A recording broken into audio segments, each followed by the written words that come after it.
তো আমরা বেসিক্যালি এখন চা খেতে দাঁড়িয়েছি দাদুর দোকানে। দাদু দারুণ চা বানিয়েছে।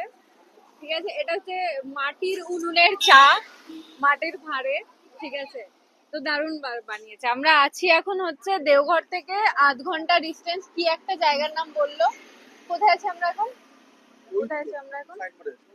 डाल की डाल डाल कहाँ पे है भैया हम? ये कौन सी जगह है? डलडली डलडली তে আছি আমরা এখন।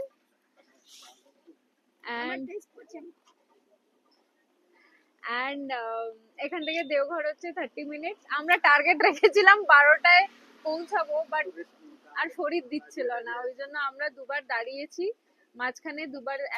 দুবারই চা খেতেই দাঁড়িয়েছি। তো সেই জন্য হ্যাঁ, মানে লম্বা টেনেছি, টেনে মাঝে মধ্যে দাঁড়িয়েছি আর কি।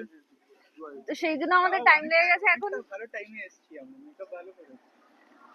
এখন 1টা বাজে, আর 8 ঘন্টা লাগবে যেতে, আই গেস 20 মিনিটস বা 30 মিনিটস। তো তারপরে আমরা পৌঁছে যাবো, পৌঁছে দেখা হবে।